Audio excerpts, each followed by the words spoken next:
Hello and welcome to PMQs with Graham Hughes. We're going over to Parliament in a moment. At the moment, they're still putting questions to ministers but whenever we're having these discussions about transformation of public services in Northern Ireland, you can either have good public finances or you can have an unreformed Stormont, but you can't have both. Now, with 3 parties in Northern Ireland supporting reform proposals in the last number of weeks, when is this government going to get serious about giving Northern Ireland the means in which to govern itself and get round the table and start discussions on reform of Stormont? Yeah. Well, those are conversations that are ongoing. So, just before we start, I just want to say welcome to everyone. If you would like to join in the chat, hit subscribe. Be respectful. Don't be a nightmare. And big shout out to GM Lovey and Diz Hiddenite in the chat there. And now I think we're going to go over to questions. Mr. Speaker, transformation. No, we've still got questions to go. They're a bit late getting started. I'm here on time for once. Northern Ireland political speed. We still don't have a recurrent budget. So, what steps is the Northern Ireland office taking to bring about? What steps have you taken to get Stormont working properly, eh? Dickhead. Well, not only have we given a record settlement more than ever before in the history of the Executive since devolution, we're supporting the Executive, we're having discussions, we're encouraging them to set a budget so that the people of Northern Ireland can see the improvement in public services they really need. Before we come to Prime Minister's questions, I'd like to pay tribute to former colleague Lord Alan Hazelhurst, who died this week. Although we come from opposite sides of the Pennines and the Isle, Alan served this House initially as the MP for Old Lancashire seat of Middleton and Prestwich from 70 to 74. Before, he represented Saffron Walden from 77 to 2017. He was also my immediate predecessor as Deputy Speaker and Chairman of Ways and Means from 97 till 2010. He was a distinguished and respected parliamentarian, serving on numerous committees during his time in the House, as well as playing a leading role with the Commonwealth Parliamentary Association. Friends will know Alan was mad about cricket.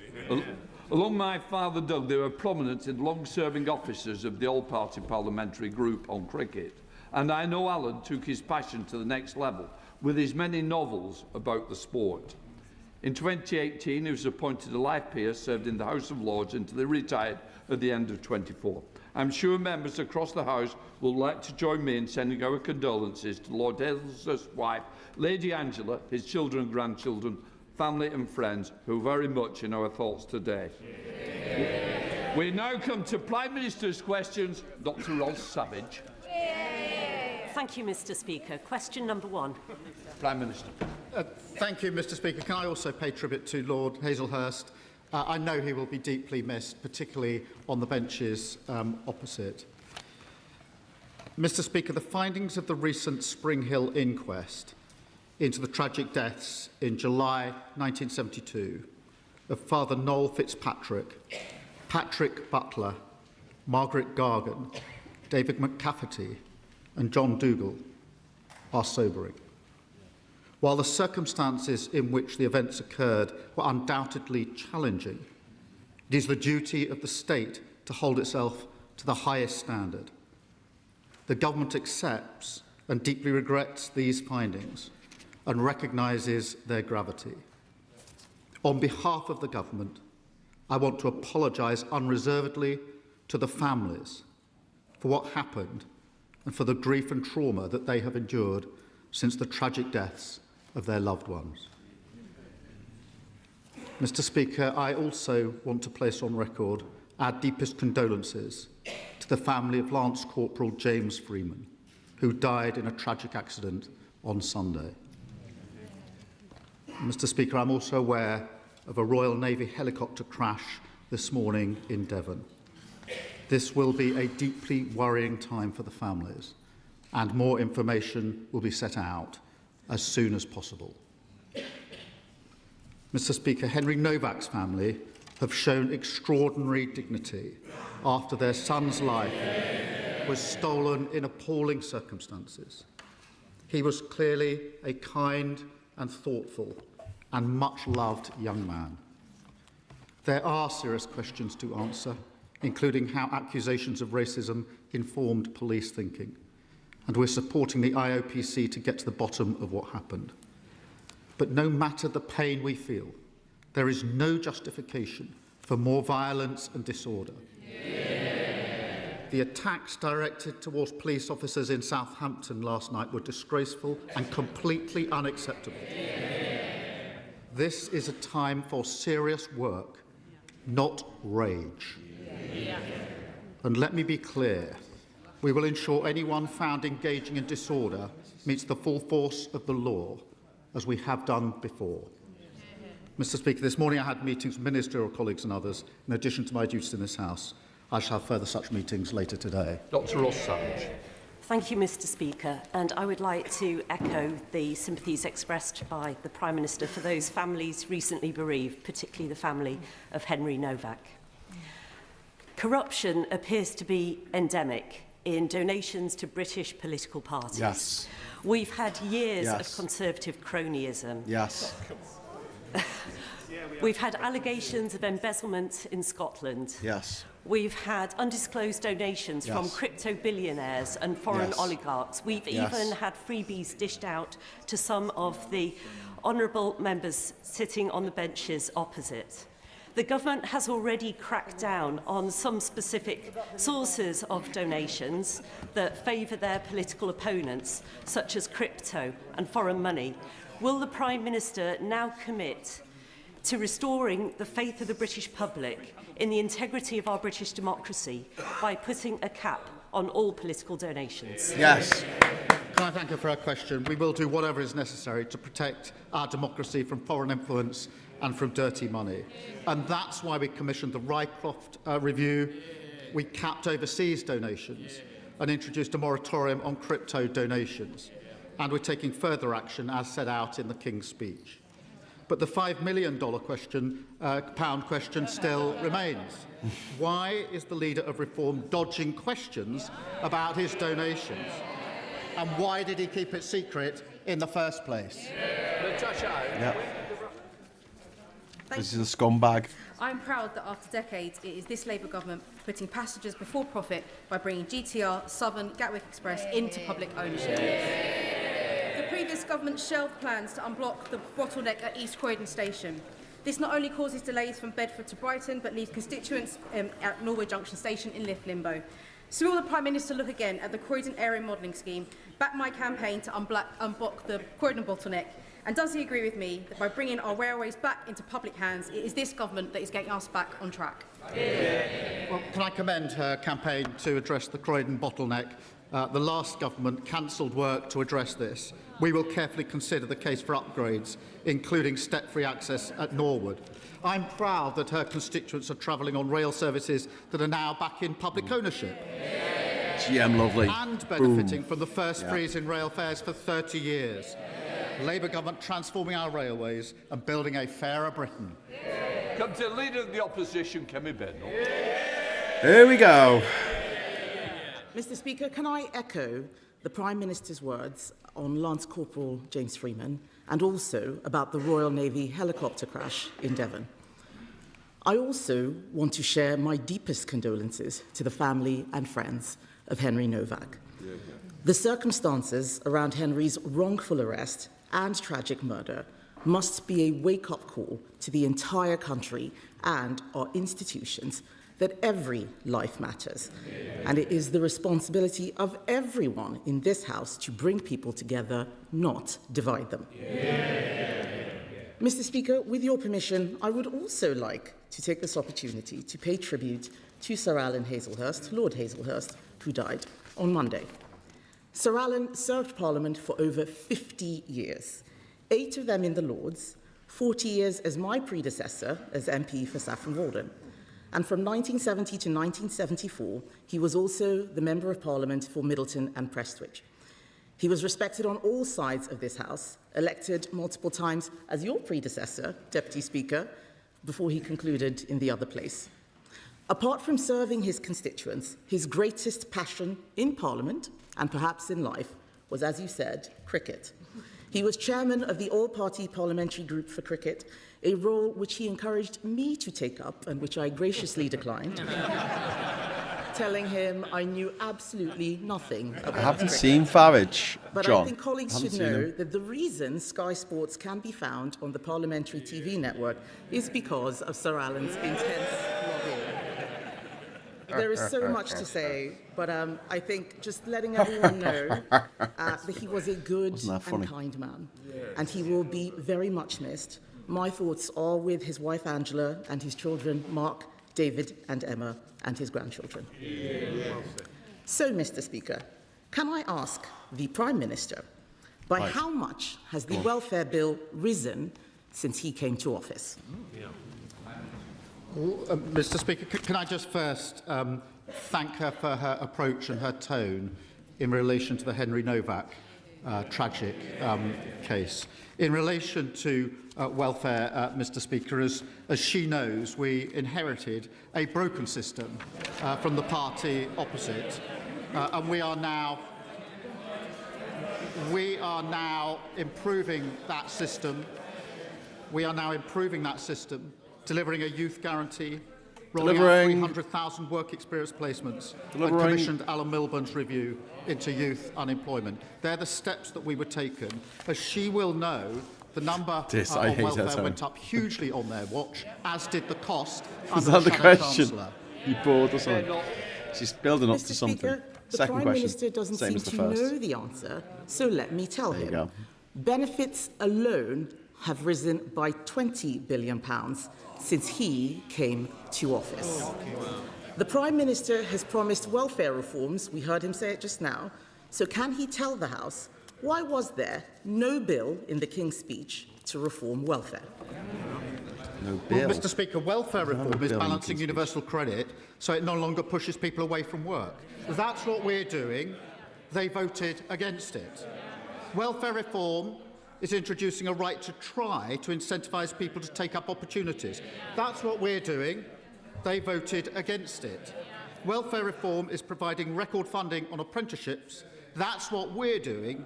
Apprenticeship starts fell by 40% on their watch. And she talks about the welfare bill. It soared to £88 billion, by £88 billion on their watch. Nearly 3 million people were written off. Face-to-face assessments collapsed because of the contracts they agreed. And the person who signed off those contracts was the Shadow Chancellor.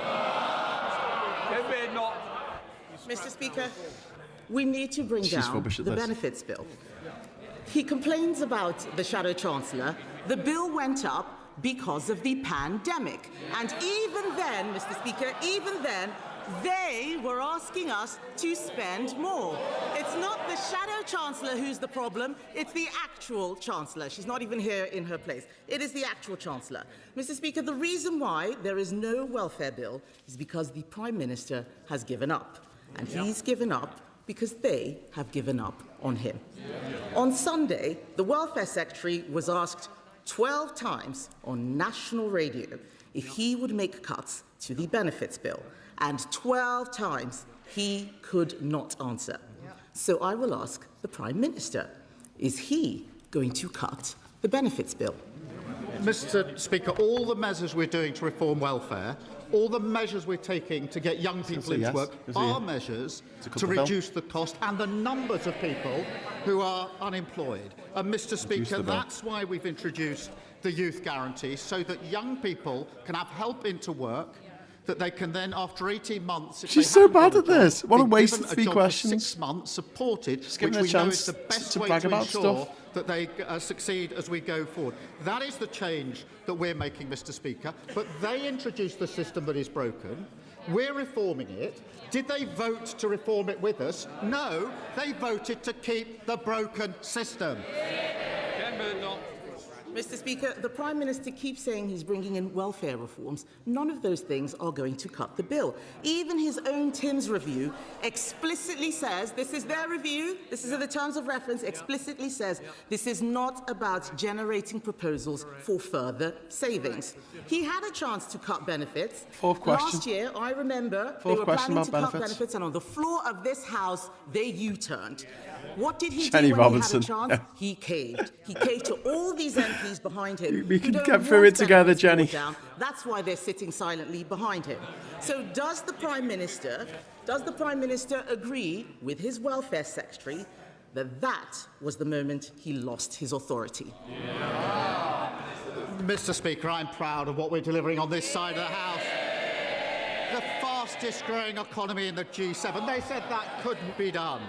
Despite the war in the Middle East, the OECD forecast UK growth is up and inflation is down. Net migration, Mr. Speaker, net migration, which reached nearly 1 million under them, and the Leader of the Opposition was the cheerleader, down by a staggering 82%. Sorry. The asylum backlog down by 46%. We're delivering the fastest reduction in waiting times in the NHS in the history of the NHS. That's on top of free school meals, free breakfast clubs and free childcare. And of course, we're lifting 500,000 children out of poverty. I'm very proud of the work of this Labour government. Just give an excuse to big up. Mr. Speaker, he says he's proud of what they're delivering. I'm glad to see the Prime Minister still has a sense of humour, given we all know he's losing his job soon. He has no authority, and we know why. His MPs will not let him do anything. The Welfare Secretary said in private what they won't dare say in public.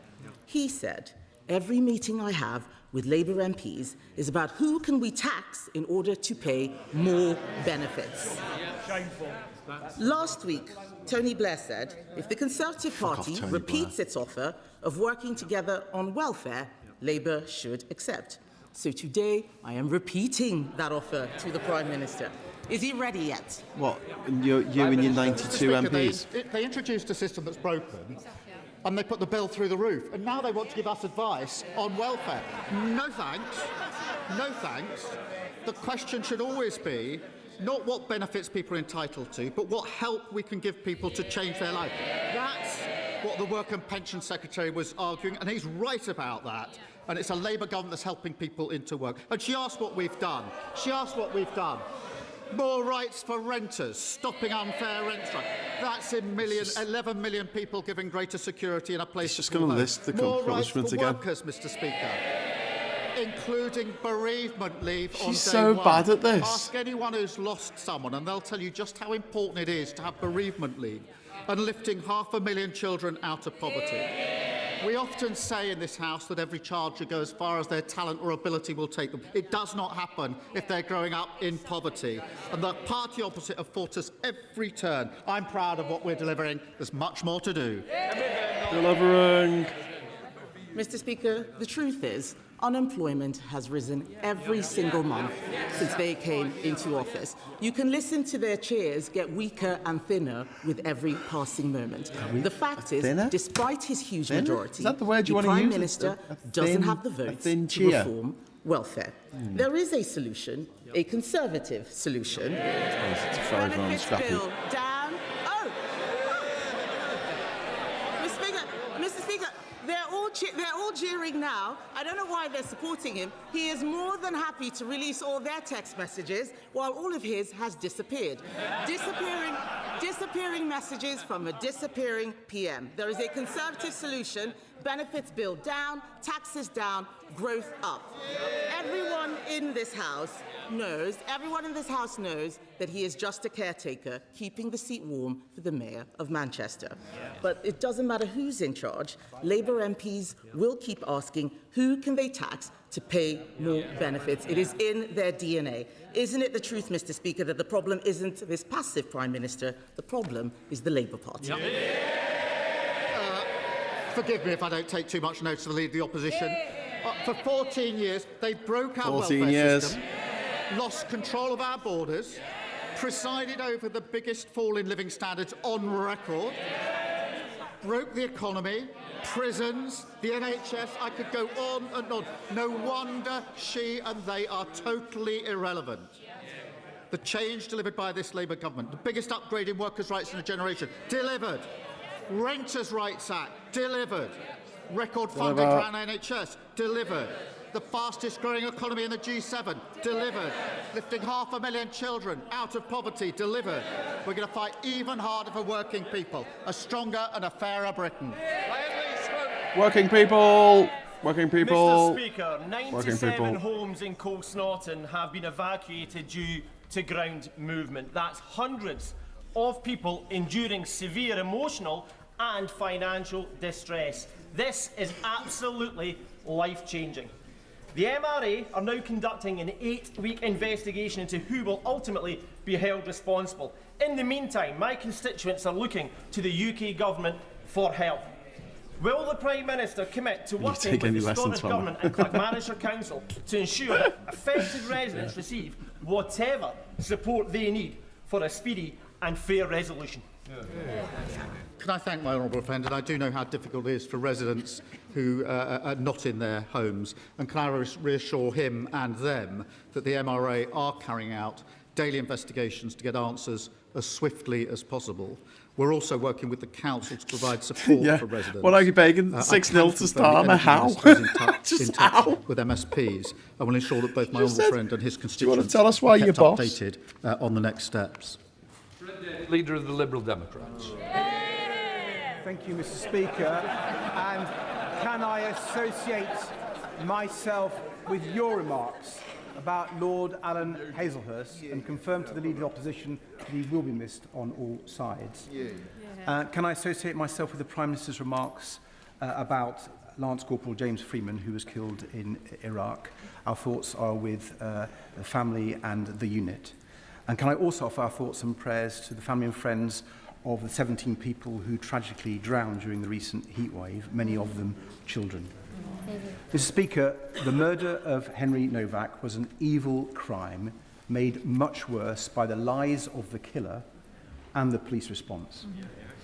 The investigation must uncover all things that went wrong, and all police forces must act on its conclusions.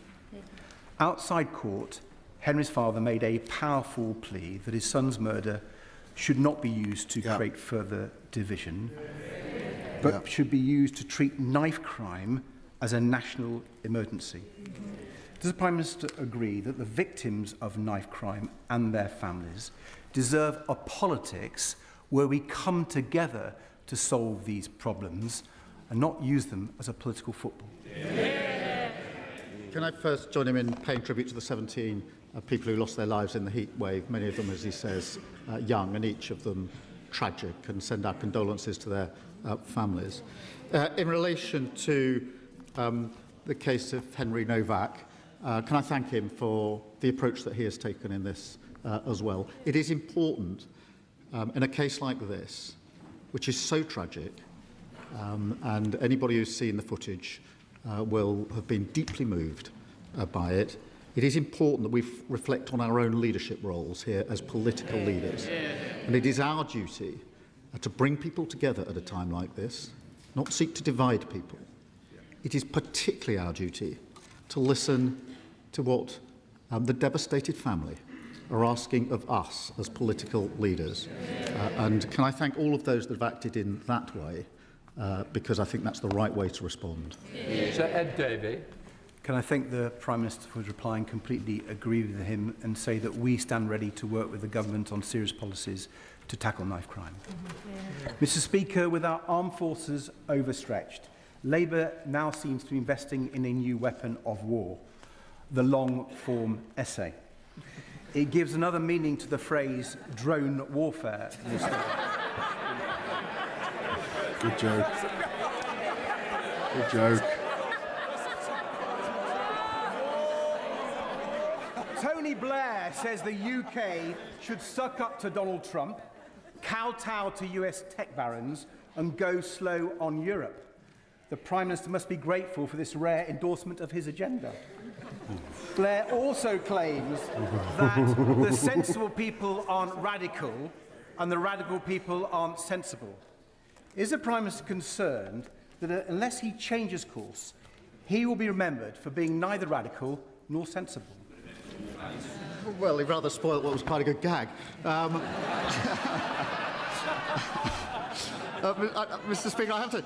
I'm surprised he hasn't done more to welcome the savings we're delivering for Family Fun Days Out this summer. I really thought that he would have been delighted at the cheaper tickets for soft play. Oh, he didn't answer that question, did he? country is united in its horror at the tragic death of Henry Nowak. And would the Prime Minister once again join me in paying tribute to the courage of Henry's family in the face of this tragedy? And will he also join me in calling for the recognition of the serious mistakes made by the police, and that we must learn from those mistakes so that no family may face this tragedy again? Well, can I thank you for raising this really important case? And my thoughts are with Henry's family. I'm sure the thoughts of the whole House and the whole country. I have watched the body cam footage, as others will have done. I found it really hard. It was harrowing. And as a dad of a 17-year-old boy, I felt sick. I can only imagine how devastated his family are. It is extremely moving. Henry's life has been stolen. His family have responded with incredible and immense dignity and bravery. Now, there clearly are lessons, Mr. Speaker, that need to be learnt, serious questions that need to be addressed, not least this question about accusations of racism informed decision-making in such cases.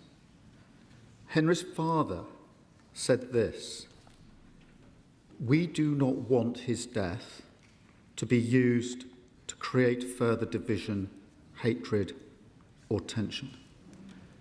They're the words of a grieving father who's lost his son. We do not want his death to be used to create further division, hatred, or tension. I think those words have resonated with people across the country.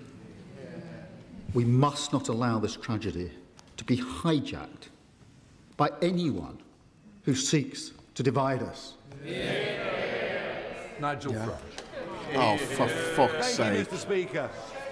Shame on you. Horrendous circumstances. Fucking you are horrendous circumstance. Can I urge the Prime Minister to consider this? Why is he getting It is now clear to growing millions in this country He's not on the list. that we're living under two-tier policing. No, we're not, you fucking The dickhead. instructions that are given What to are police you officers talking about, you horrible man? from police bosses are clear and written down in ink. It says you must treat different ethnic groups in different ways. That, apart from the upset and the anger at the circumstances of his death, what are you the talking anger about? that you saw Go fuck yourself. spilling out in Southampton last night. Oh, that you caused. You fucking caused, you piece of shit. You fucking... Go on, condemn it. Condemn the violence against the police. Condemn the violence. Which is in danger of getting considerably worse. Okay, condemn the violence. Go on then. Go on, condemn the violence, you cunt. If the public lose trust in being treated fairly by the police, can he take some action, end this divisive practice of two-tier policing? What two-tier policing? That all What are you talking about? British citizens Condemn the violence. the same. Condemn the violence. Mr. Speaker, I don't believe there's two-tier policing in this country. I'm really shocked that he pretends to have respect for Henry's family and then acts. Look at him smiling, grinning away. They're like a twat. They are a grieving family. Mr. Blash, please. It's a very important question. I want to hear the Prime Minister. If you want to carry on, go outside, please, Prime Minister. Grieving family have asked us not to respond in the way that the Leader of Reform has responded. They've asked us not to. They have lost their son in the most appalling circumstance. They make a simple plea of us as human beings to please not exploit that. That is their plea to us. We all need to reflect on those words so of ugly. Henry's Fuck father. off. Ugly My man. response, and the response of others, to be fair, has been focused on the lessons to be learned so we can deliver justice. His response has been to appeal for rage. Rage. That's his response to a father who's lost his son and ask for that not to happen. Exploiting this tragedy to create grievance and division would be wrong in any circumstances, but to do it when the family are expressly saying, please don't, is unforgivable. Absolutely disgusting. It shows exactly fucking who lizard. he is.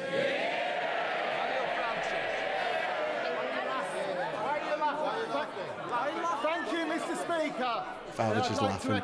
Farage is laughing. That the Prime Minister just made. People are shouting, why are you laughing? In August 2024, my constituent, Holly Woodcock, was found deceased in France, aged 20 years old.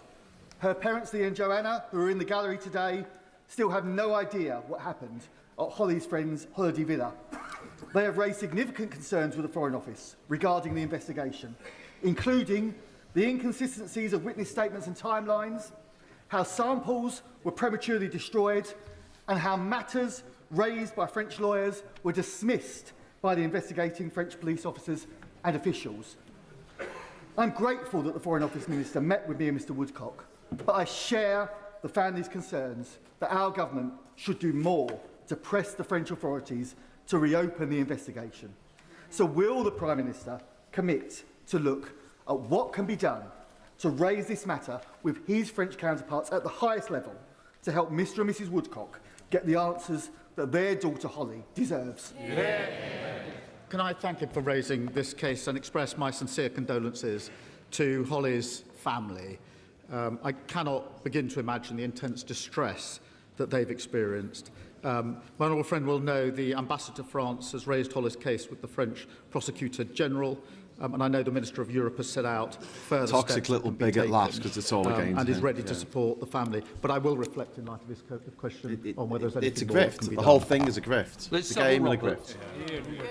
Diolch yn fawr iawn, Lefarydd. Actual question that was supposed to Last be asked. month, Welsh voters elected a Plaid Cymru government with a clear message, fairness and hope. This means tackling years of neglect by securing funding owed from HS2, a new financial settlement that reflects our nation's needs, and more powers for Wales, especially powers over our natural resources. So would the Prime Minister be open to turning a conversation into real action to fulfil the democratic wishes of the people of Wales? Because now surely is a time for us to work together rather than facing the chaos that threatens us from every corner. Can I thank her for a question? As she, I hope, knows, I did have a call with the First Minister of Wales just 2 weeks ago and made it clear that this government, will work constructively with the First Minister and with the government in Wales, because that's the right thing to do to deliver for Wales. Tristan Osborne. Thank you very much, Mr. There's a lot of Speaker. delivery Can I going on. ask the Prime Minister about our National Health Service and what better treatments can we offer people suffering from memory loss? A very distressing case was recently brought to my attention by a constituent in Waldham, in a village in my constituency, of a man who could not remember his own words, even though he said it on television, that the NHS should not be funded through general taxation. What can we do to ensure my constituents in Chatham and Aylesford secure clarity on future Kent and Medway NHS funding, and what can we do to help the leader of Reform UK? Well, my honourable friend makes a powerful point. The Reform leader wants everyone to forget that he called for our NHS to be replaced with an insurance-based system. You might want to jot it down to jog his memory. And then he said that if people can pay, they should pay for NHS treatment. So we can help him by jolting his memory here. You cannot trust reform with our NHS. The only way to protect it is to vote Labour. Rosie Duffield. Thank you, Mr. Speaker. This week, Tom Carriage and UK Hospitality launched their That's the Problem campaign. And yesterday, my neighbour from Herne Bay and I hosted industry bodies, chefs Matt Tebbett and Thomasina Myers, hospitality leaders from Manchester, Liverpool, London and Kent, including Andy Burnham's nighttime economy advisor, Sacha Lord. All agree with campaigners such as Andy Lennox that the UK's rate of 20% of VAT in hospitality is killing chucked out because Labour aren't homophobic, transphobic enough for her. That's the problem. And will he match his candidate in Makerfield's pledge to slash VAT in line with the rest of the EU? Can I thank her for a question and recognise the challenges that she identifies? The MP for that is why we're breather. permanently lowering business rates for retail, hospitality and leisure businesses. Every pub will get 15% off its new business rates bill, and bills will be frozen in real terms for a further 2 years. In relation to VAT, she'll see that we are supporting by cutting VAT on children's meals in restaurants, particularly over the summer period, with the savings that were set out 2 weeks ago by the Chancellor. Thank you, Mr. Speaker. Every year, around 160 university students commit suicide. That's more than 3 every week. Yet there is no established duty of care on universities to protect the health, safety and welfare of their students. This is not about creating excessive burdens on universities, but requiring them to take reasonable steps to prevent injury or harm to their students where the risk is reasonably foreseeable. So would the Prime Minister please meet with me to discuss this issue so that we can do all that we can to prevent our young people dying at university through suicide? Well, Mr. Speaker, any death from suicide is a tragedy, as everybody across this House will know. We're bringing together students, bereaved families, universities and the NHS to strengthen the mental health support provided to students, and we've appointed a student support champion to drive improvement across our universities, and the Minister will be happy to discuss that and other matters with him. Andrew Rosen. Thank you, God, Mr. Speaker. another I one. wonder if the Prime Minister has had the chance to study the election results in Havering, with 0 Labour councillors elected in Romford, 0 Conservative councillors for the first time since 1964 across Havering, and the first Reform UK London borough, which shows people's disillusionment with a political What about the accusations that have been made against you? What about the accusations made against you? Does he think Should we he talk can about do the accusations something made for the people against of you? Romford and give us the accident and emergency unit at Queen's Hospital, which the honourable member for Ilford North said he would deliver but failed to do? Mr. Speaker, we put record investment into the NHS to clear up the mess that he and others left behind.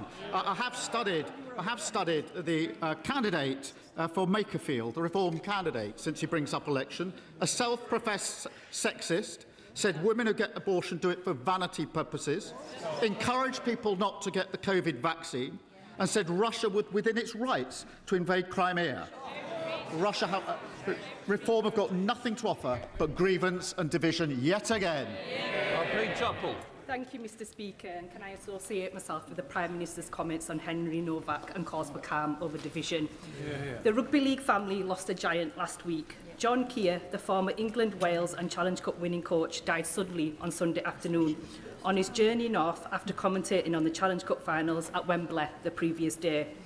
After playing for Castleford, his local team, he moved to teaching and coaching for a total of 700 matches with 9 clubs, including famous underdog Challenge Cup wins with Sheffield Eagles in 1998 and Hull FC in 2005. John loved his sport and was in love, and in turn was loved by the sport. Will the Prime Minister join me in paying tribute to John and sending condolences to his wife Dawn, family and friends? Can I thank her for raising this and pay tribute to John? We're all deeply sad to hear of the passing. He was a remarkable athlete, coach, an energetic and enthusiastic champion of his sport. He will be missed by supporters across the country. I think my thoughts, all of our thoughts, are with his wife Dawn, his family and his friends at this sad time. In any case, my constituents, my ward is green. Yesterday, I spoke to women at an event here in Parliament whose children suffered avoidable harm after they continued taking the epilepsy drug sodium valproate during pregnancy. Doctors knew the risks, patients were not informed, and it's had devastating consequences. I'm sure the Prime Minister would agree that for a government department to commission a report looking at how to provide a redress scheme, it raised an expectation that one was on the horizon. To then not introduce it would be unbelievably cruel. So when will this government respond to the Hughes report and finally establish a redress scheme for these families? Can I thank the honourable member? We absolutely recognise the harm and huge impact that pelvic mesh has had on so many lives. She will be aware that the Minister of Public Health has been a dedicated campaigner on this very issue. I want to see a full response to the recommendations published as quickly as possible, and I'll make sure the Minister keeps her updated of progress. Ewan Steinback.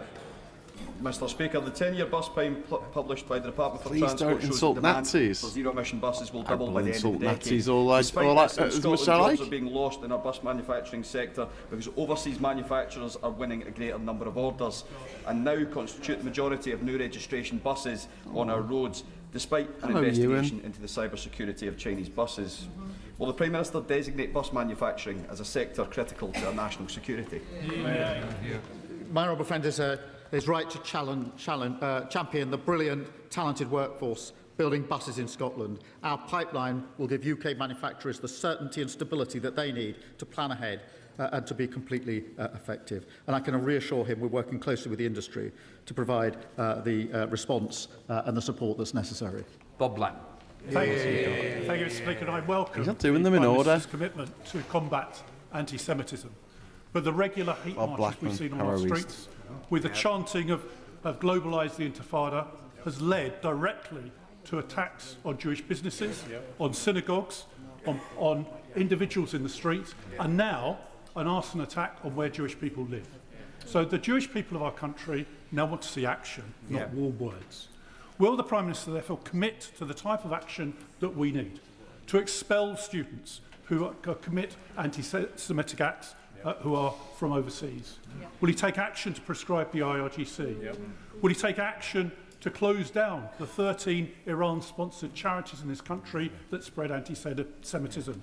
Will he also take action to ensure that all children are taught the horrors of the Holocaust, the importance of not expressing hatred towards one another, and the true history of the founding of the State of Israel? The Jewish people of this country want to feel safe on our streets and in their homes and in our country. So will the Prime Minister take the appropriate action? Can I thank him for his question? And we are united in our belief that we must fight the poison of anti-Semitism wherever it is found. We are investing more to keep Jewish communities safe, more police patrols, greater security at schools and synagogues, and investing £7 million to tackle anti-Semitism within our universities, and bringing in prescription-like powers to clamp down on malign state activity. We will set out further steps in coming days, and I'll make sure he's fully informed of the steps that we're taking. Thank you, Mr Speaker. Mr Speaker, less than 48 hours ago, the family of Henry Nowak stood on the steps of Southampton Crown Court and gave a courageous and dignified statement in which they said, "We want to use Henry's heartbreaking story to make change for the better. We do not want his death to create further division, hatred or tension. We want his story to help make our streets safer for everyone." Does the Prime Minister agree with me and my constituency neighbour in Southampton Test, Satvir Kaur, that the violence we saw whipped up on the streets of Southampton last night, the criminal damage to innocent people's homes, the injuries to 11 police officers, are the total opposite of what Henry's own family clearly and powerfully called for? Can I thank him for his question and thank him for the discussion that we had this morning about the impact in Southampton, and thank him for the work that he has done along with his fellow MP and, if I may, the Honourable Member for Thurrock, who's been dealing with Henry's family for some time. The attacks directed towards police officers last night were disgraceful and completely unacceptable. There is no justification for further disorder. Danny Chambers. Thank you, Mr Speaker. And the Conservatives promised us 40 new hospitals repeatedly that we knew were never going to happen. But the current government is now promising us a new hospital in Hampshire in 20 years' time if it gets built at all. Mr Speaker, my constituents really rely on our A&E maternity services, but our current hospital has a huge repair backlog and it has rainwater leaking into clinical areas. Will the Prime Minister please break this cycle of governing parties promising us hypothetical hospitals and simply commit to fixing our actual hospital in Winchester? Can I thank him for his question? I recall he raised this with me, I think, previously at Prime Minister's questions. As he knows, the reorganisation of services is a matter for local integrated care boards who take decisions based on the evidence and engagement with patients. Across the country, patients are benefiting from the £450 million investment that we've provided to expand urgent and emergency care capacity. That's the improvements because of the investment we put in, but it is a matter for his local board. Thank you, Mr. Speaker. Despite the efforts of dedicated teachers in Scarborough and Whitby, only 36% of pupils achieve grade 5 and above in both English and Maths GCSE. Does the Prime Minister agree with me that Mission Coastal has the potential to deliver the same transformational impact for young people in deprived coastal communities as the London Challenge achieved, and is the kind of bold and targeted intervention that only a Labour government can deliver? Deliver. She got two delivers in there. Championing on such an important issue.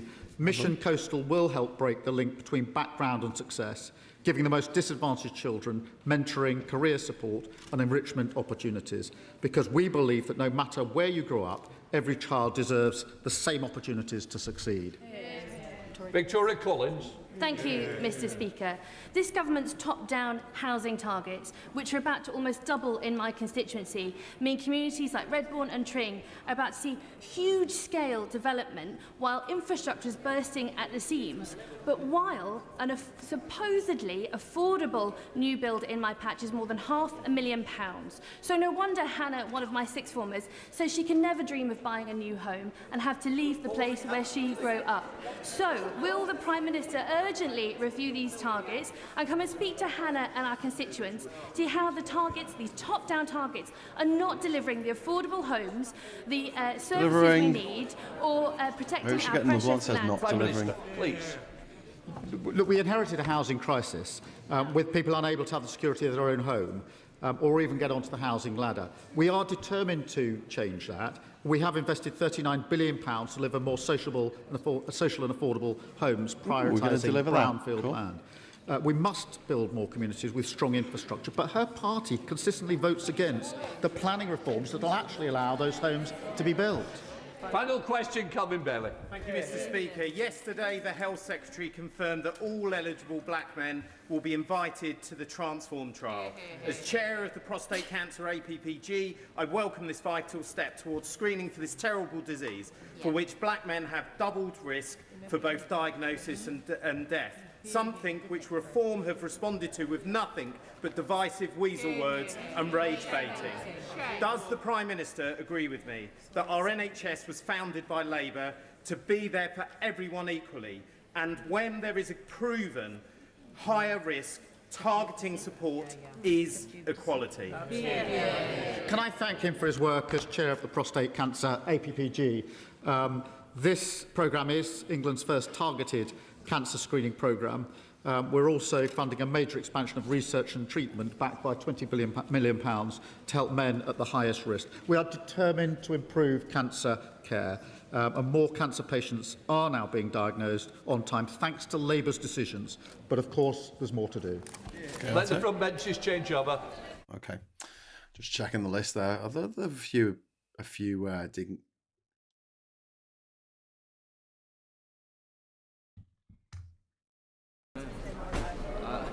So they come afterwards. They come after statements and new cues. Just explaining things to people there. Must be new. So yeah, I mean, we've got a comment there from Jimmy Anderson's Bowling Genius saying, I dare to say it, but this has been one of Starmer's better performances. And I've got to agree, I genuinely think he wiped the floor with Kemi Badenoch there. I mean, was I watching the same thing as everybody else? Like, what the fuck? Like, I mean, how can she go up against a prime minister who's clearly on the ropes? Could arguably, a lame duck. We've got the leadership challenge biting at his heels from Andy Burnham if he wins his by-election, and yet she just still can't land a blow. Her questions were, number one, welfare. What's the welfare bill gone up? Sat down. That was it. That was the question, right? Second one, she went, well, it's gone up by 20 billion, right? Which gave Starmer just a chance to stand up and say, well, it went up for more under you lot. And then she stood up and said, well, that was COVID's fault. That was the fault of the pandemic. She said benefits need to come down. And are you going to cut the bill? And so the Starmer just stood up and went, well, we're doing things to make it so there's not so many people unemployed. So yeah, that'll bring down the cost of the benefits. She wanted him to use the word cut. He didn't use the word cut, whatever. And she stood up again. And she said, fourth question, why won't you cut the bill? When he just answered that in the previous question, saying that he had. So in this time, all Starmer did was he stood there and he listed Labour's achievements. He just went, here's something Labour did. Isn't it amazing? Here's something Labour did. Isn't it amazing? And then she stood up and started talking about Tony Blair. And honestly, if I was Starmer, I'd be like, yes, go on, talk about a guy that everyone fucking hates. Talk about a guy who is hated on the left, hated on the right, hated everywhere in between. Yeah. Oh, well, Tony Blair said this. Tony Blair said mean things about you. He said you're useless. He said you smell. And that you're a big silly head with a poo-poo bum. This is what no, sorry, I'm not quoting here. I didn't write that down very well. But it was along those lines. And he was just like, give a fuck. And then he listed a bunch of things Labour had done. And then for the sixth, I'm like, okay, like, come on. Is she building up to like some big killer blow? You know, like Mortal Kombat style. Finish him. No. She said, she wants to bring benefits down and she wants to bring taxes down. She accused Keir Starmer of being a seat warmer for Andy Burnham. And then she said the problem isn't with him, it's with Labour. Which allowed Starmer to stand up again and just list off a load more achievements of Labour for working people. Don't forget to get the working people line in. And I'm just sitting here going, how this shouldn't be difficult. This shouldn't be difficult. Give him 6 bastardard questions. Ask him about Mandelson. Ask him about what's happening in Iran. What's happening, you know, the oncoming oil crisis. All this stuff. There's so many open goals, and she's like, bring down she spent 6 questions going, bring down the welfare bill, and he went, all right, yeah, we're trying. Just like, that was so shit. It was kind of funny. Then we had the Scottish Labour question. Not Scottish Labour. A Labour MP from Scotland, Brian Leishman, saying asking about water up in Scotland. And then we had Ed Davey, right? Ed Davey, first of all, first question again, going from Kemi Badenoch's lunacy to a sensible question, talked about the Nowak murder, knife crime, it not being used as a political football, a dig at Farage, which I note that Kemi Badenoch also had a dig at Farage. So they were all having digs at Farage up to this point. And then the second question he asked was talking about the armed forces, and obviously the armed forces were underfunded for many years under the Tories. And let's not forget, Ed Davey was part of the government from 2010 to 2015. He was part of the coalition government, which did cut the amount going into the armed forces. So it's a bit rich for him to bring it up. I mean, this is the problem, isn't it? We like to pretend that 15 years ago didn't happen, but it did. It did, Ed. We got the receipts. But he asked about, he made this joke about what they're doing about armed services funding, and eventually he made this joke about that all they do is give out these big long essays, these like long reads, talk about drone warfare, which was a very good dad joke. Which Starmer said you sport a good joke there, you sport a good gag, which is true. and then suggested that he would be happy because of the money that Labour have given to families to have fun days out, and maybe he could go and do some soft play. Which, I mean, it's not a great answer, is it, when you're being asked a question about the fucking military, and you go, "Hey, you'd like to play in the ball pit, though, wouldn't you, mate?" So, yeah. Ed Davey only gets 2 questions. And generally speaking, I mean, I think each week he tends to smash it out the park. Meanwhile, but I don't know. Labour are very unfortunate in so many ways. Like they fuck up like left, right, and centre, but like they are fortunate to have Kemi Badenoch as the leader of the Tories at the moment because she's so shit at it. She is so shit at it. What are people saying in the chat? He's a lame duck, but he's still in the trenches dealing with urgent issues of the day. Yeah. Grimfang says it feels like he is properly stepping up now. That is too late. Maybe he no longer feels like the pressure knowing it's over. But in a way, he's just going full on while he can. Yeah, maybe, Grimfang. I thought he was a lot better today than he has been. I mean, he's not great at it. And I think one of the problems is...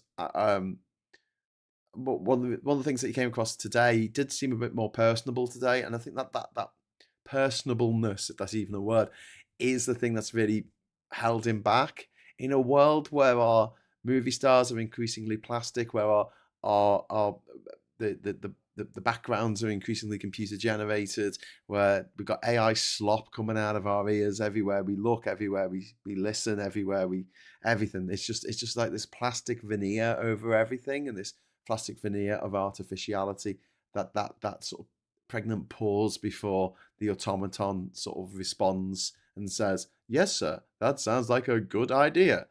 Blow smoke up your ass. I can see why people are a little bit about Starmer in that respect, as he does come across a little bit uncanny valley, which I think a lot of us are getting very sick of at the moment. I mean, I'm certainly getting sick of AI slop. I don't like it when I'm watching movies. There was an article in the Guardian website today about the fact that it's difficult for actors, Hollywood actors, to emote because they can't move their fucking faces anymore. And that's a whole thing about acting, is like your facial expressions. And if your facial expression for a whole movie is, I mean, maybe you can get away with that if you're Keanu Reeves, but everybody else, we want to see a bit of humanity in their faces.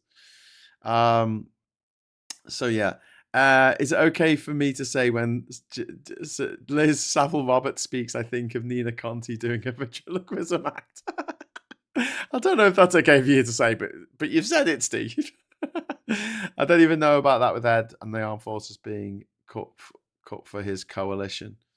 No. I mean, I don't think they were the defunding of the armed services under the Tory government from 2010 to 2027, the underfunding of the armed services started under the coalition.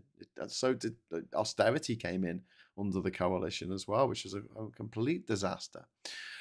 Jenny says, when Kemi said Keir was only keeping his seat warm for the mayor of Manchester, I thought, who is she keeping her seat warm for? Yeah, she's not going into the next election.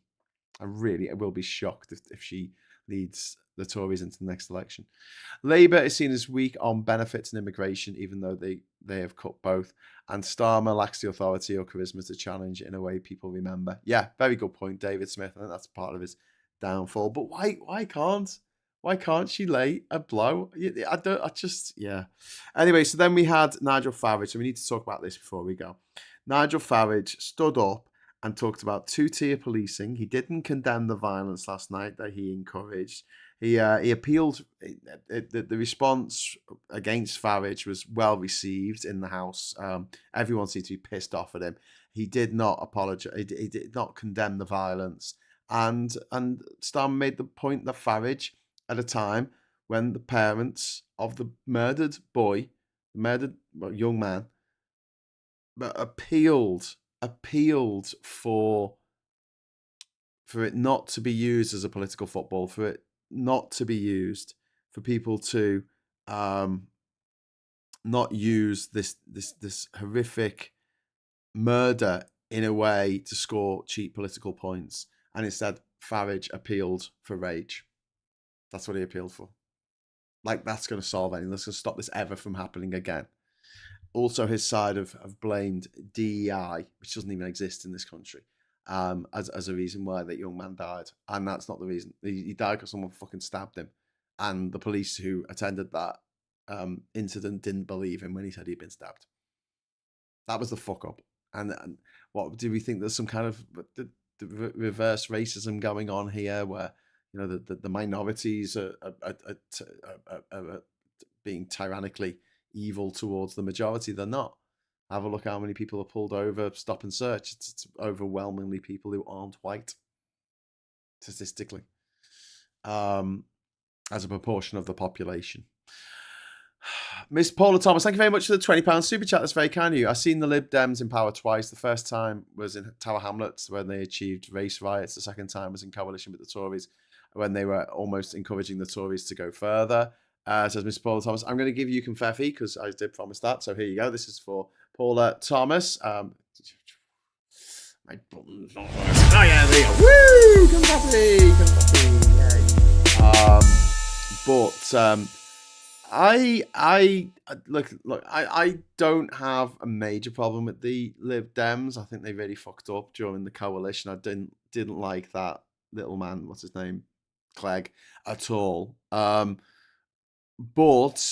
if you want to give examples of Lib Dems doing all right, you could look at Liverpool. They were in charge of the Liverpool City Council from 1997 to 2010, and they helped turn Liverpool around. They really did. Like, Liverpool does owe a bit of a debt to the Lib Dems. They only really got in because of Derek Atton and his militant twats in Liverpool. But yeah, corrupt militant twats. But yeah, I mean, Liverpool did really well in those years. So, Dolores Dell from Disco Elysium. What? Dropping in from Reagan Elite Stream, I was very impressed with how Starmer dealt with Farage. Yeah.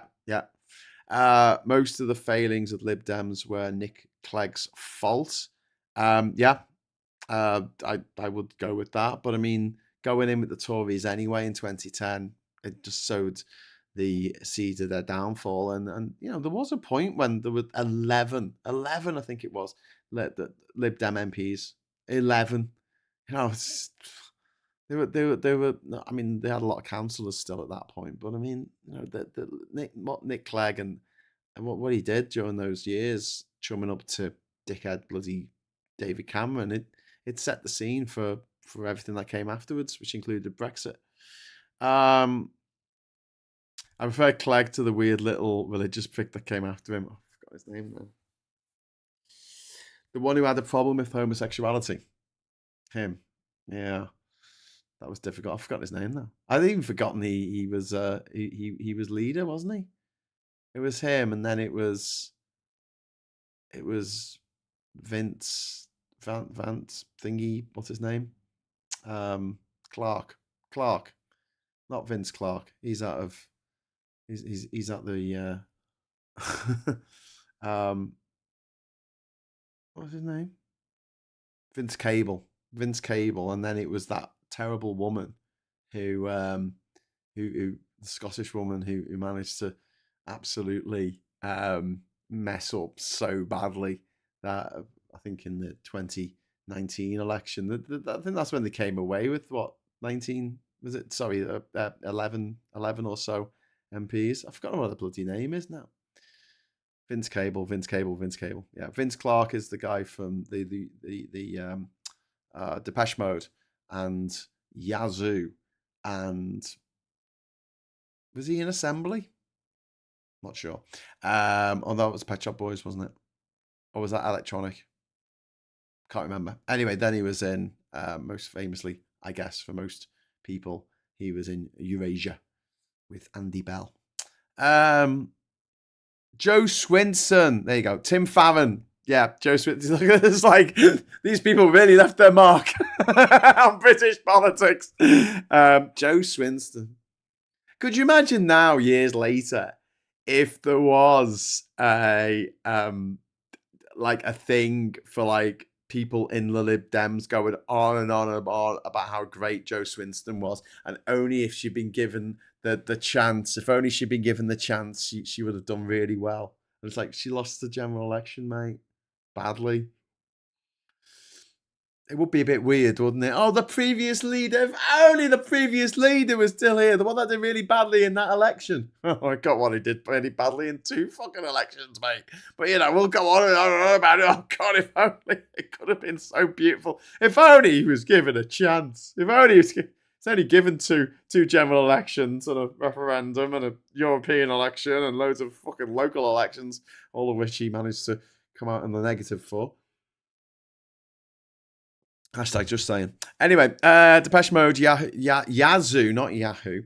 Assembly of Asia. VCMG. Ooh, what's VCMG? Vince Cable Street. Nice. But who is that person again? A British MPs. Who's that motherfucker? Anyway, look, going back to Farage just briefly before I sign off today. What a gobshite. Talking about 2-tier policing. You know, just fuck off. Just absolutely fuck off. What an absolute piece of shit that man is. The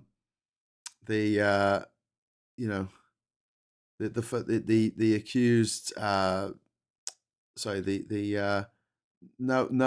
Law just before Farage talked, Noah Law, who's in Labour, he asked about, the family tragedy, and to which Starmer quoted, "We don't want his death to create further division, hatred, or tension."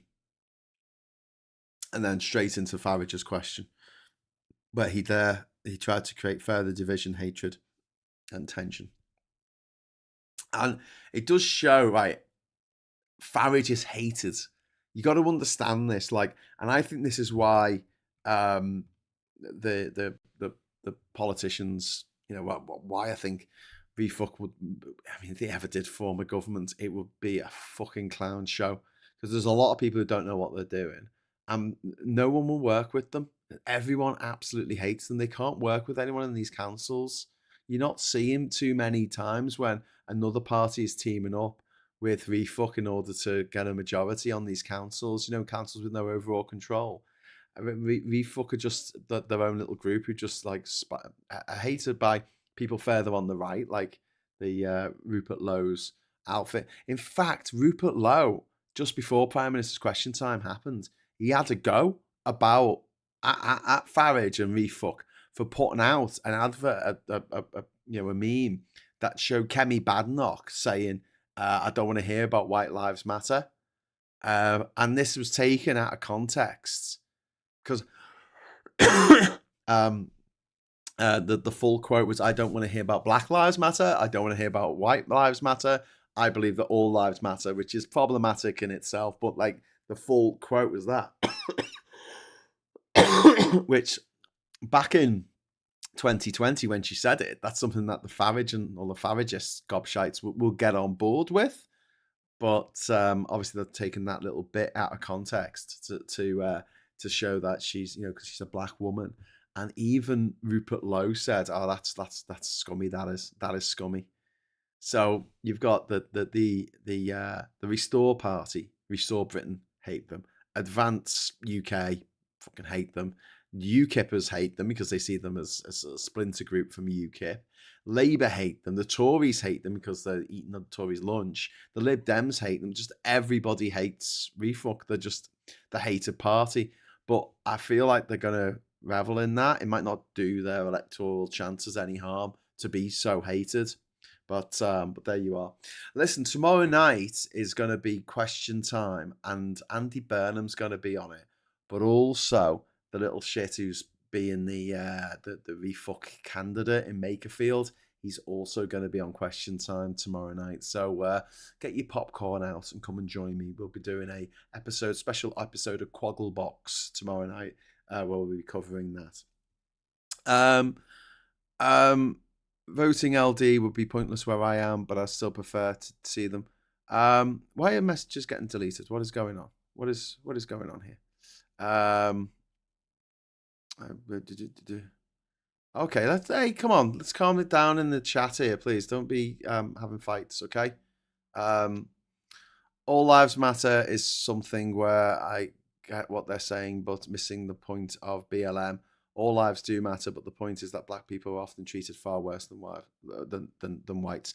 Yeah, absolutely, Grim Fandango. I mean, it was a truism used to shield people who wanted to be racist. You know, and it was an exercise in whataboutism. Nobody said that all lives don't matter. Do you know what I mean? But people said that black people thought, people still believe that black lives matter less than other groups. But yeah, they couldn't. I only try to insult Graham as he's the boss. Yeah, please just keep it chill on the channel and don't be and yeah, don't be fighting and come read. I'm not against you on this channel. Just don't insult all the people on the channel. You get there's loads of people out there on the internet. You can insult them as long as you like. I don't really care. But we try and keep it a bit of a nice corner over here where we're happy to insult Refuck, and I'm happy to take the piss out of Starmer and some of the people in Labour and all of the Tories, as necessary. But yeah, a candidate should not be on Question Time unless it is a debate, says Ernie Burns. Well, they're the rules, I guess. I don't know. Sheffield, you are most welcome here. Oh, that's nice. I'm against Graham's stupid hat. Oi, you take that back, Higara.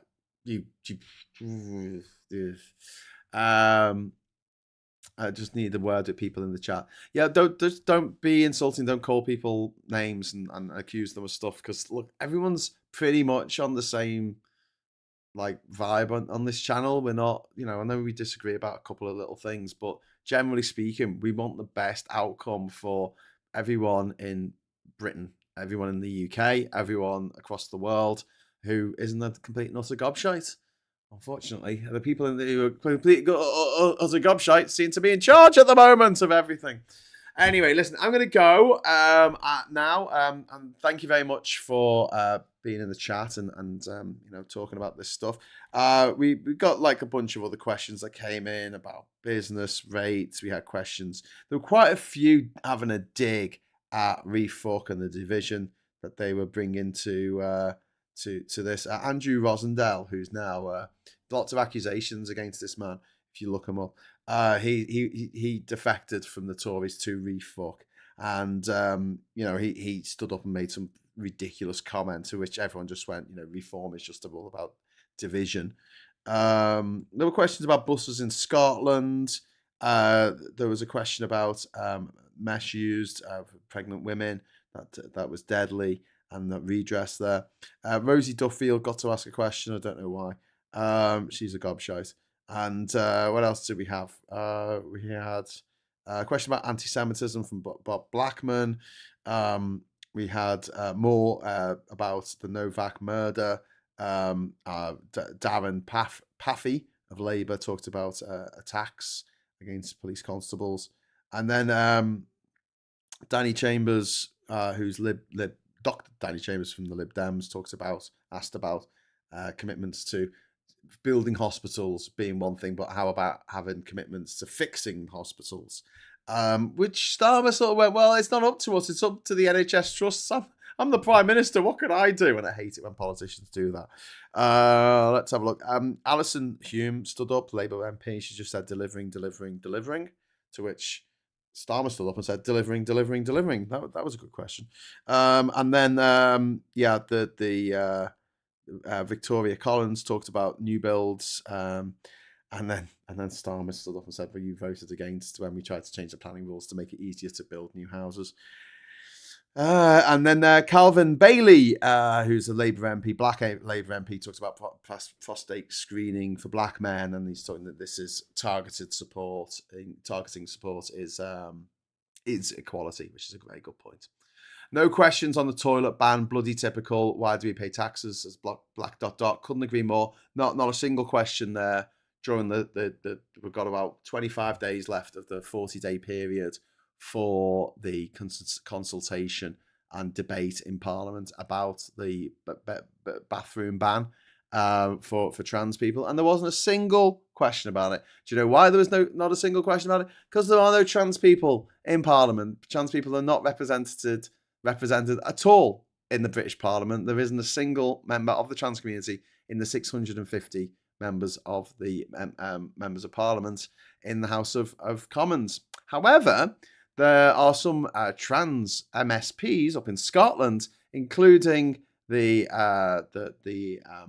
representative for the constituency in which J.K. Rowling lives.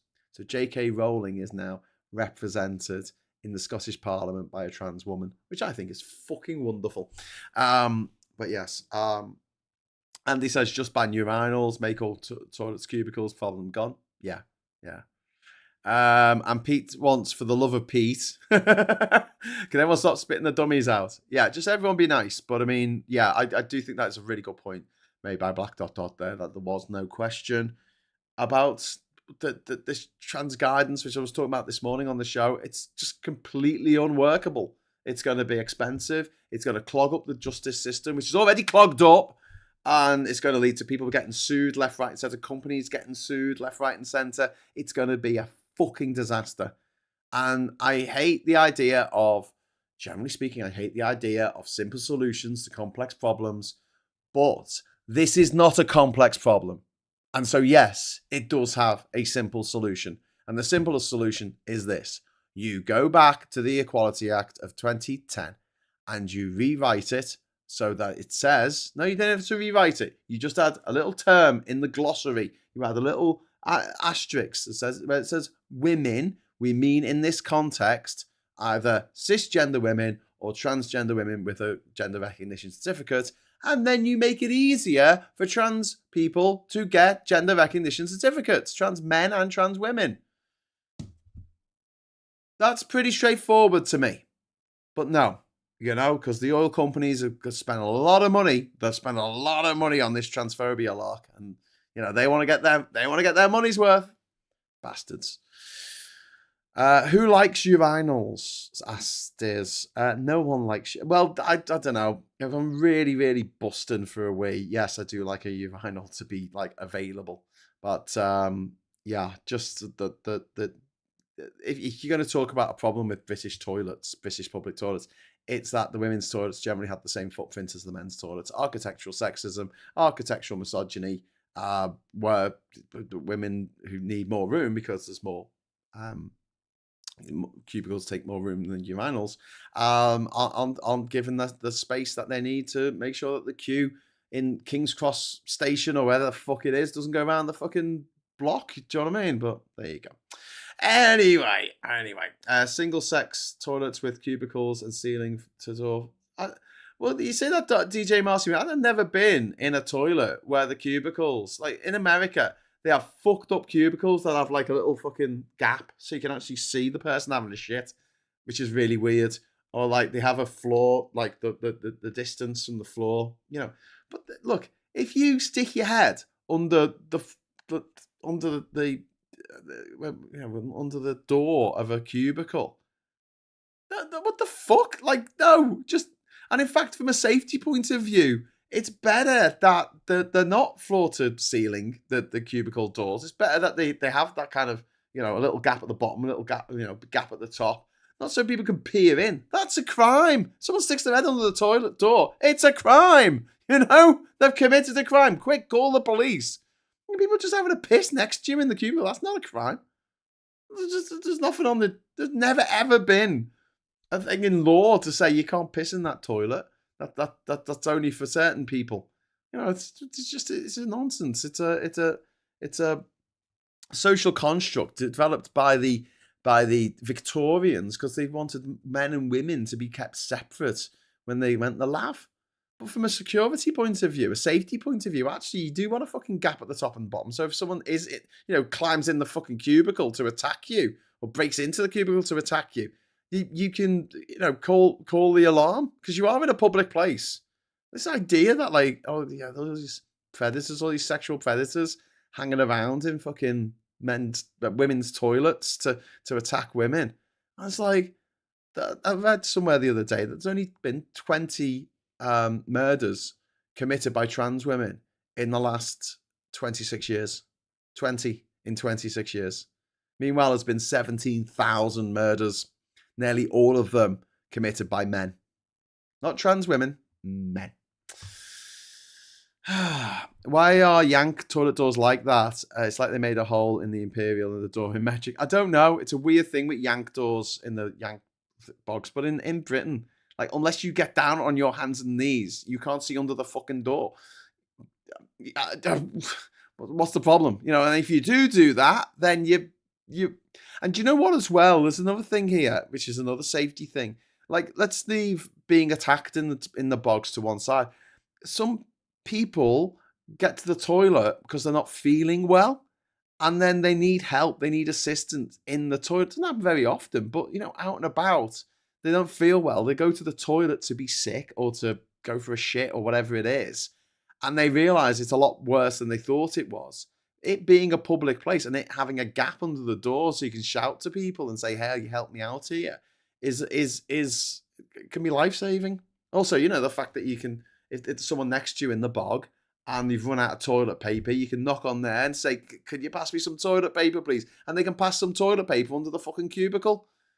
I mean, the system was fine. Why are we reinventing the fucking wheel here? Like, the system was okay. It wasn't perfect, but nothing is. But it was better than the alternative. Everyone having to rebuild the bloody toilets. Sexual predators hanging around in toilets seems to be an obsession on the right. I wonder if it's another confession. It's exactly what I heard in the 1980s about gay men. Exactly what I heard about in the 80s about gay men. It would be voyeurism a serious crime, designated specifically in 2019. Yeah, it would. That would be someone who committed a crime. But the idea that you stop people from going into toilets that they want to use because it's a toilet that they won't get assaulted in, because they might commit a crime. Innocent people never committed a crime in their life. Oh, but you might. Why? Oh, because you're trans. It doesn't bear thinking about. It's so ridiculous and over the top and overwrought, and it is just trying to, you know, I want to say it's like trying to smash a walnut with a sledgehammer, but it's worse than that, because it's, you know, it's not even the walnut. I guess the objective there is to get the walnuts open so you can eat the fucking nut inside, right? There's no objective here. What is the objective except to make trans people feel like shit? That is it. That is the objective. Well done, dickheads. Anyway, if everyone had sat to pee, the toilet would be cleaner. It would. That was very true. Got approached by a weird man in the toilets when I was 13. Not a trans man or woman, just a weirdo. There's good and bad in all people. Yeah. When I was growing up in Liverpool in the 80s, you know, you have to be careful when you enter the public toilets, because a gay man might bum you and then you'd have AIDS. And here we are, 40 years later, and I don't think we've fucking moved on from that disgusting mentality. SG, after a certain age, men are better off sitting down to wee. At least that's what my husband says. I'm very grateful that he is very considerate and doesn't wee all over at night. Yeah. The toilet seat does go up, though. I never understand when men don't put the toilet seats up. I mean, even if it's already like covered in piss and you want to touch it, kick it up with your foot. Just get it up. Don't leave it down and then try and piss in the middle of a toilet seat, because you're gonna get.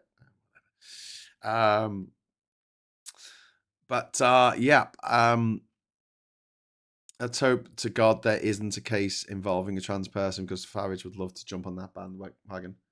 Yeah, but why should one person from the Sikh community represent all Sikhs? Why should one person from the Muslim community who does something horrible represent all Muslims? Or one person from the trans community represents all trans people? Because it never happens with cis. Never happens with cis white people. It's never like, oh, this serial killer was a white cis man. You know, this guy who was a massive fucking paedophile was a white cis man. So, should we allow white cis men into the toilets? Oh, don't know. You know, they might do something. Yeah. As grim as it sounds, if someone means you harm in this life, generally someone that you know, and most of the people who want to harm women and assault women are not hanging around the fucking bogs in the Little Chef. Do you know what I mean? Or Manchester bus station. They are literally online on fucking Tinder and Bumble, trying to find women to destroy the lives of. There you go. Drunk men get the sit-down toilet drenched. I ain't sitting on that. Yes. Never had a stranger try it on with me when I was growing up, especially seeing me gothic get up and put up even friendly folk off coming up to me, lol. Says well, that's one way of keeping them away, I guess. Men have movable bits and they still bloody miss. Yeah, that's because you just don't know where it's going to go. You know, it's just still a bit of a fucking random lottery. You can point Percy at the porcelain, but doesn't mean that the piss is going to go where you want it to. But there you go. You have to do the hover piss. Counts as a squat, I hear. Yeah. It's part of your 5 a day. My daughter is going to Eswatini next year, and I'm having to teach her how to have a wild wee without getting it all over her pants. Harder than you think. Well, yeah, I can imagine. I still cringe with embarrassment at that time that I was invited around to someone's house in Iran and they had a squat toilet, and I needed to go for the loo for number 2, and I completely missed the hole. Like, I completely missed the hole, and I had to, and there was no toilet paper, and I literally had to get a business card out of my wallet and like push it. Oh God. Yeah. It's a lot easier to aim when you're weeing than when you're not used to squat toilets. The pray and spray is man's logic when pissing. Anyway, it's been fun. Right, listen, I'm going to go because at 1:30 I'm going to start chapter 3 of Man of the World, Top of the World, the sequel to Man of the World. So I need to get that done. I need to get going on that. I need to be quite quick with this chapter because I do need to get out of the house to go and see a movie later. So thanks very much for watching. I'm just going to grab a quick bite to eat and then I'll be back here. You can join me if you like. I understand that it's not like everyone's cup of tea. So if you do decide to go on there, do me a favor. Don't turn up and go, this is so boring. And I'm like, yeah, it's me writing. It's literally, I'm doing a thing where I'm writing. So yeah, it's going to take time and it's going to be boring. And I'm going to change your mind about how I write stuff and what else you want there. So yes, you're right. But if you are interested in the writing process or you're interested in just, using this as an excuse to write yourself, then please do. I should be back in a few minutes. I'll need to go and make myself some lunch. So I think I'll go and have a bagel for lunch. Okay, so thanks very much for joining me for PMQs with Graham Hughes today. Thanks very much to Paula. Thanks very much to Paula for the super chat. Really appreciate that. And if you don't want to join me after this, we're not going to do a rabbit hole tonight. I'm going to be out, but hopefully we'll do that in the future. I was talking to Rach, and what we're going to do possibly in the future, I hope, is we might set it to members only. So it's if you are a member of the channel, you'll be able to join in with the rabbit hole. So we keep it, we keep it like our thing. I don't really want trolls turning up and being horrible and saying horrible things. So we'll see. But I will be back tomorrow morning at 9:00 with Morning Brew, and then tomorrow evening Quagglebox with not with Andy Burnham, because he's not on my show, but we'll be watching Question Time together, and it will be a bit like this. We'll be able to throw things at the screen and go, "What the fucking fuck?" The clues in the title: righting some wrongs. Yeah, and that was a great title. It's worth it for the title alone, mate. Okay, so thanks very much for watching. Give us a like on the way out. We always like a like on this channel. When the animation works, like a like on this channel. There you go. So thanks. And if you're not subscribed, please subscribe. And if you are subscribed, hit the bell notification icon for when we're doing special shows, like I will in a few minutes' time. And until we meet, why is G-Trap? No, I've never been anywhere, mate. Until next time, I'd just like to say thank you so much for watching. Hello, good evening, welcome, and goodbye.